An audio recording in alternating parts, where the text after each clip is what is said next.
او شریعت کې مسله چې ته لټې نو هغه په صحیح حدیث کې لټول غواړي نو دعا دې سي ده اللهم رب هذه الدعوة التامة والصلاة القائمة آت محمدا الوسيلة والفضيلة دلتا بسوي والدرجة الرفيعة تنشتي وابعثه مقاما محمودا الذي وعدته بس إنك لا تخلف الميعاد لا بكي نشتي بل سؤال لا حي على الصلاة وحي على الفلاح بالجواب كي سوي البكار ده مثلا ما كتير الشيء لا حول ولا قوة إلا بالله أو دليل بمراولته أو إذا دينا له ما شاء الله يا العلي العظيم دويل بدعت تجد كتاب سي سنة سرني ثابت داغينا بعد سؤال ده الصلاة خير من النوم بجواب كي صدقت وبررت وبالحق ناطقت ويل سنجيتي الجباس رك دي سوي شكل مؤذن أذان كي وي أسهر ما أذان كي الصلاة خير من النوم ندوي صدقت وبررت وبالحق نطقت جواب ده الفاظ ويل بتاعتي بس ده الفاظ بجواب كي هم أغا الفاظ ويل مسنون دي چي أغا دي الصلاة خير من النوم چي مؤذن وي الصلاة خير من النوم نتبم وي الصلاة خير من النوم بل سؤال داري قد قامت الصلاة بجواب كي أقامها الله وأدامها ويل سنجدي بس رك دي سوي ويجي كلا مؤذن ويجي قد قامت الصلاة نتبه أقام الله وأدامها أقامها الله وأدامها جواب ده الفاظ ويل بدعتي بل سؤال ده أذان نمخي يورستو الصلاة والسلام عليك يا رسول الله ويل سنجدي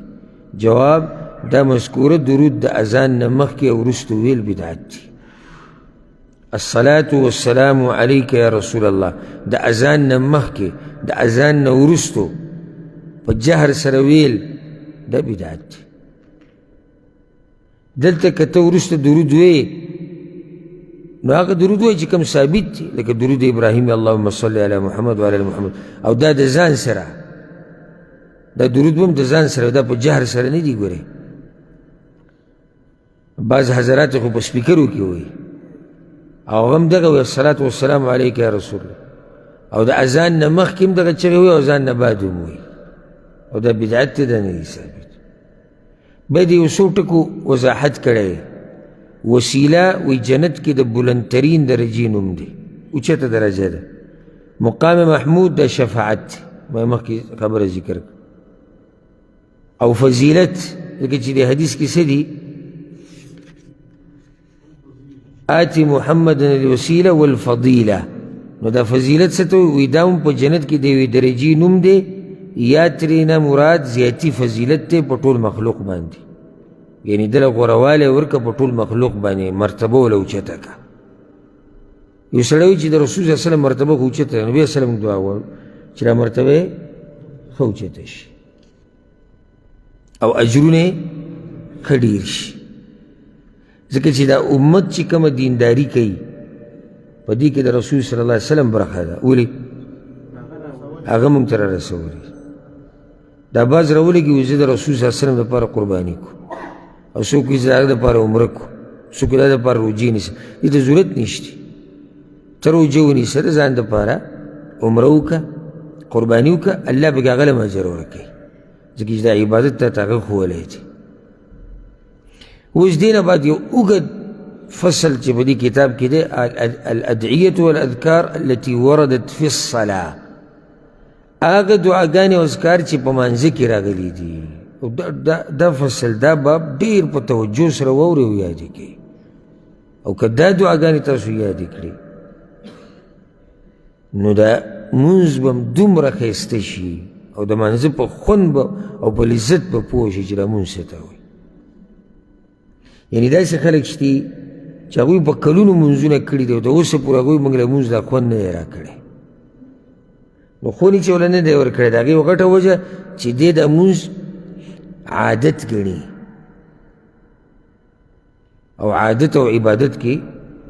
فرق دی که نه پکې فرق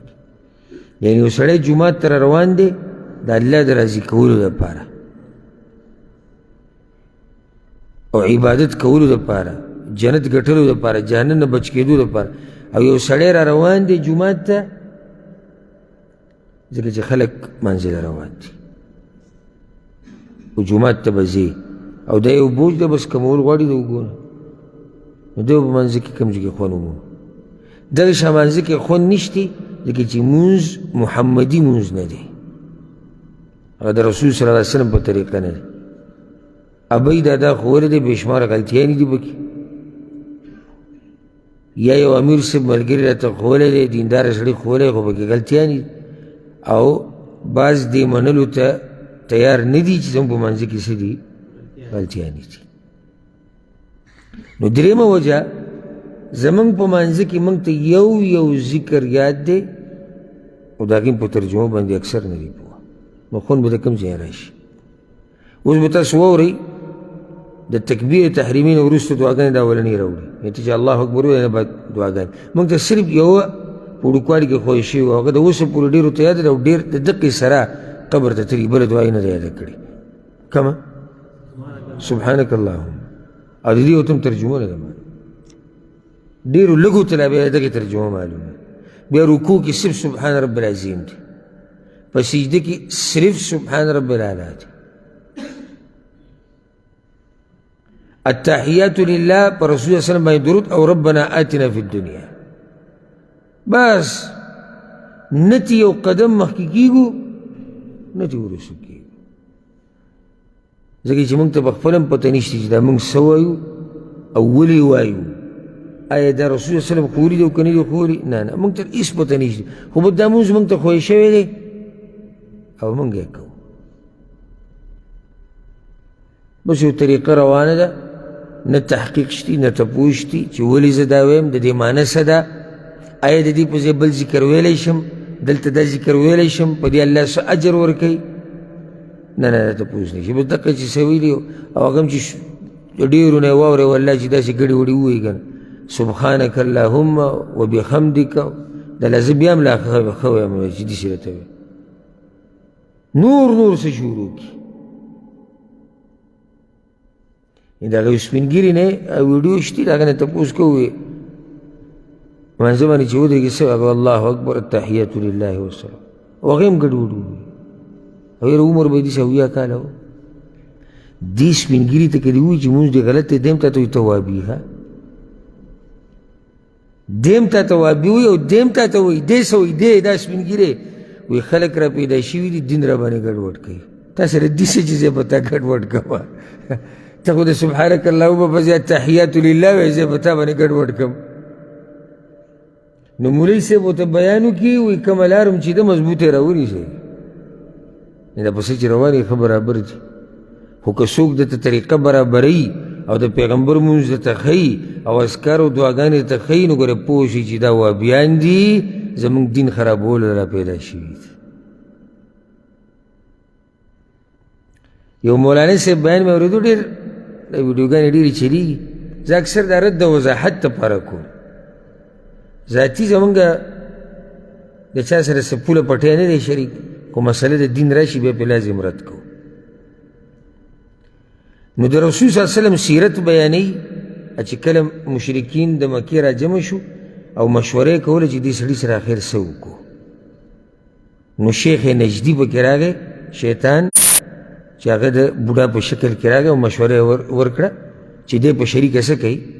قتل یې کوي. او واقع تاسو ته معلومه.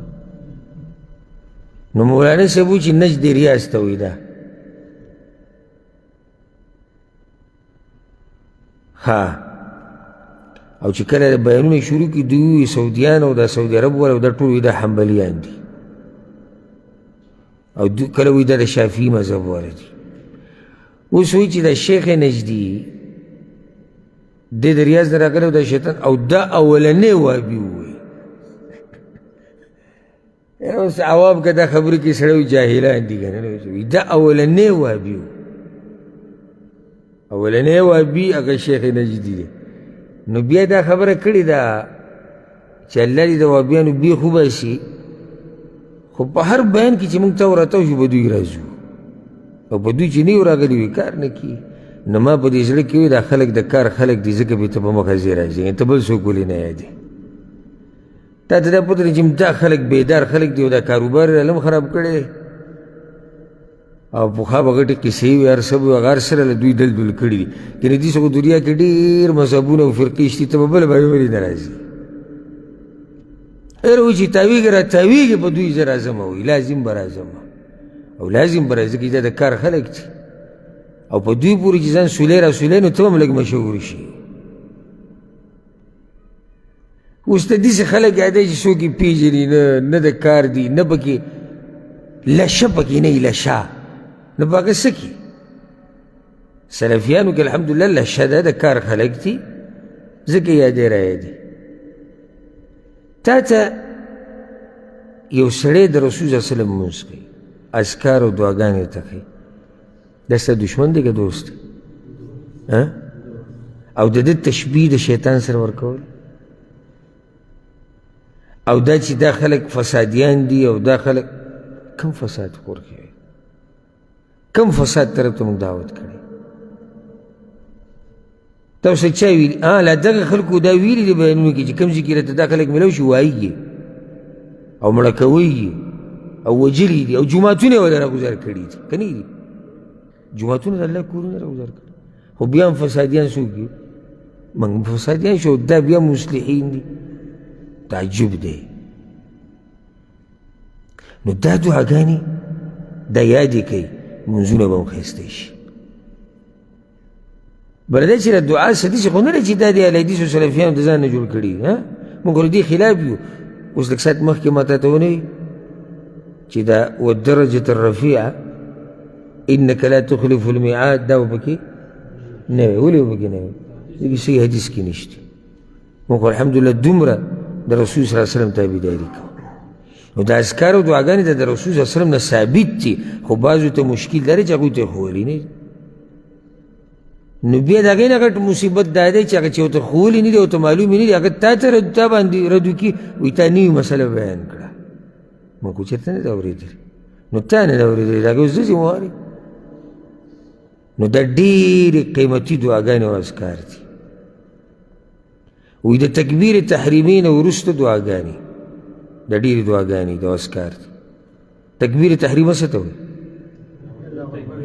هغه الله اکبر چې ته پکې مانځه سره ننوځي او تکبیر تحریمه ورته ولې وایي ځکه چې په تا باندې بعض کارونه حرام شي چې هغه مخکې روا و دې ته دعا استفتاح ویلی کېږي څه دعا استفتاح هغه دعا چې ته پې د مانځه افتتاح کې مانځه ته پې ورننوځي اولنۍ دا ډېرې دي ګورئ خو دا اولنۍ او دا پکې د ټولو نه مضبوط دی ځکه دا په صحیح بخاري صحیح مسلم کې ده ابو هريره رضي الله عنه كان رسول الله صلى الله عليه وسلم إذا كبر في الصلاة سكت بين التكبير والقراءة رسول صلى الله عليه وسلم چې به کله تکبیر وکړو مانځه ته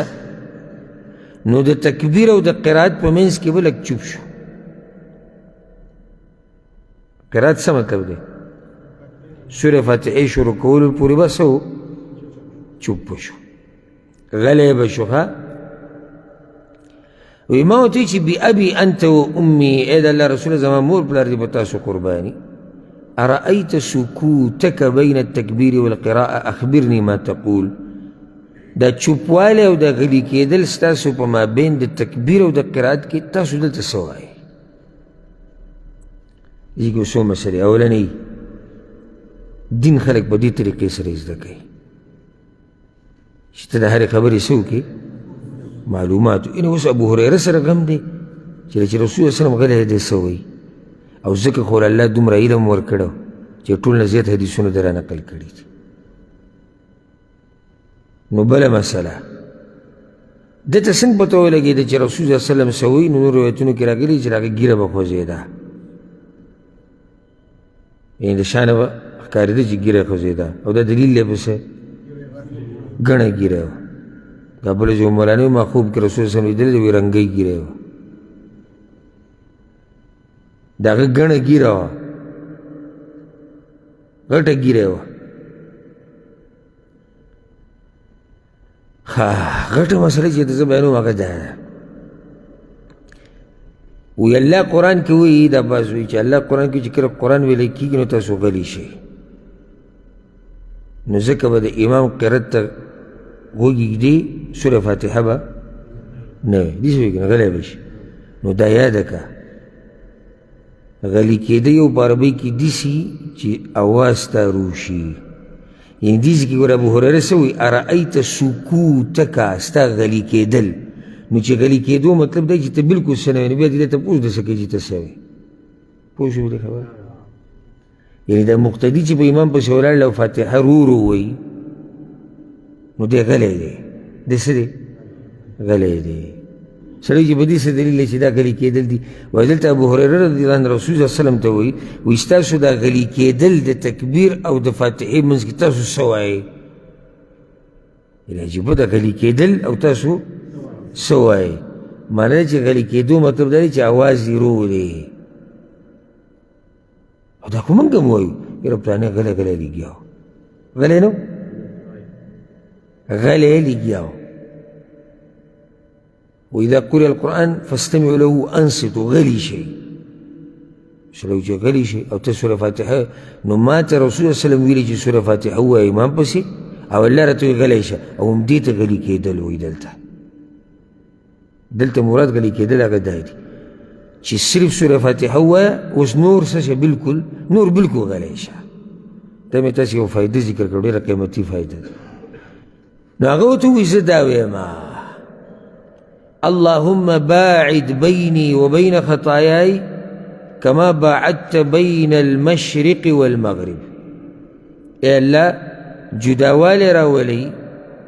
راولي په منځ زما او زما د ګناهونو کې لکه څرنګه چې تا جداوالی راوستی دی په منځ د مشرق او مغرب کې یعنې ما د ګناهونو نه دومره لرې که لکه څنګه چې مشرق او مغرب د یو بل نه لرې دي او دا خبره یاده کوي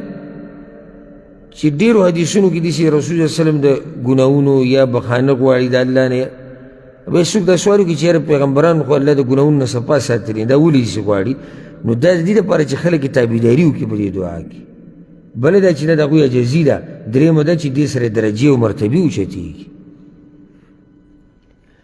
څلورمه ده چې ګناهونه تې شوي نه دي خو دا نیکان خلک کله خپله صحیح خبره یا معمولی لغزش ورته هم ګناه ښکاري لکه چې هلته نیکانې که اللهم نقني من خطاياي كما ينقى الثوب الأبيض من الدنس اے اللہ پاک کے ما د خطاګانو نه دسې لکه څنګه چې سپینه جامه د خیرې نه پاکه کړی شي ولې دا سپینه جامه کې څه چې دی چې پاکه شي نو پړقېږي او بل دا سپینه جامه دې دپاره ذکر شو چې سپینه جامه باندې خیره ښکاري او ځکه رسول الله وسلم وایي چې ستاسو غوره لباس کوم وی دی سپین دی ای حکمت یو دا دی چې دا سپینه کپړه زر څښا کېږي نو وینځي به یې زر اوس توره کپړه دې پیدا کړي او اخره کې د داسې شی جوړ شي لکه د میکینکانو دا کپړې نه تورې او دی خوشحاله دی وي صفا ده چې کله دې اوبو ته ور واچي که نه او دا اوبه دله په یو منټ کې ټکي توري کړي نو اندازه ولګي دا دله کم وخت نه اچولي نو سپینه کپړه ده که معمولي دوړه یا غبار څه پې ولګي نو کوشش به د انځلو کې اللهم اغسلني بالثلج والماء والبرد او یا الله وینځي ما یا زما خطاګانې په واورې او ګلې او اوبو سره یا بالثلج په واورې سره والما په اوبو سره والبرد او په ګلۍ سره ما د ګناهونو په دې سره پاک کړي دا ولې ذکر کړو اوبه واوره او ګلۍ ځکه چې د ګناهونو کې ګرمایش دی بل دا چې ګناهونه ته بوځي جهنم ته چې هغه ځای ګرم دی نو ځکه وایي چې الله په دې مې پاک کړه او صرف واوره نه صرف ګلۍ نه صرف اوبه نه بلکې په درې شو چې ښه پاک شي دې ته دعا استفتاح وایي او دا به دې ملګرو ته یاد انشاءالله اسانه چا ته یاد نه ته ووایه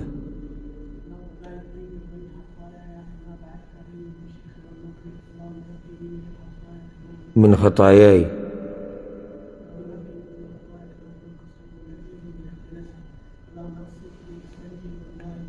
اللهم اغسلني من خطاياي بالماء والثلج والبرد. يا اللهم اغسلني بالثلج والماء والبرد. ادوانا سيدي الفاظ كلك فرق راشي خبرانه. دا برسول صلى الله عليه وسلم استفتاح بس يعني دين بعد بيسوي أعوذ بالله من الشيطان الرجيم بسم الله الرحمن الرحيم الحمد لله رب العالمين. ها دويم الدعاء عائشة رضي الله عنها رواية إمام أبو داود راوله سيدي الحمد لله. وكان رسول الله صلى الله عليه وسلم إذا افتتح الصلاة رسول صلى الله عليه وسلم جبكر دمان زي استفتاح كولا مزبي شروكو قال ندابوي دبل ذكر ده طول غره يو ذكر نشي راجمه کوله يعني يو کله یو کله بلودانی ته ټول په یو ځای وي دا به زمون مسکیم چې کم ذکر ټول د جمع کولی شو کم نشي نو دا نشي د استفتاح د دعاګانی دا به ټول نه راجمه کوي په یو ځای کله یو کله بل. سبحانك اللهم وبحمدك وتبارك اسمك وتعالى جدك ولا اله غيرك. او ټول ته معلومه کله دا نه معلومه دا معروف ورکم چې ویل کی. سبحانك اللهم وبحمدك الا پاکی له تعالی سره د استعین استانه. وتبارك اسمك او برکت والدی نمستا وتعالى جدك وچت شانستا ولا اله غيرك او نشت لایق د بندگی بیستانه. دام د رسول صلی الله علیه وسلم نه ثابت ده. سبحانك اللهم وبحمدك الا پاکی له تعالی سره د استعین استانه. وتبارك اسمك وبركتون والدي نمستا وتعالى جدك وچت شانستا ولا اله غيرك او نشت لایق د بندگی بیستانه. سوی شوی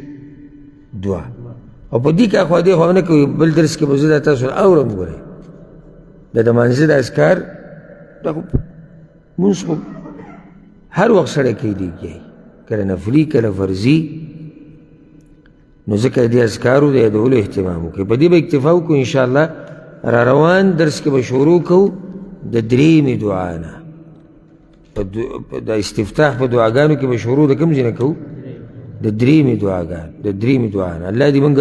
پوه کړي په قرآن او په حدیث باندې. هذا والله أعلم وصلى الله وسلم على نبينا محمد وعلى آله وصحبه أجمعين.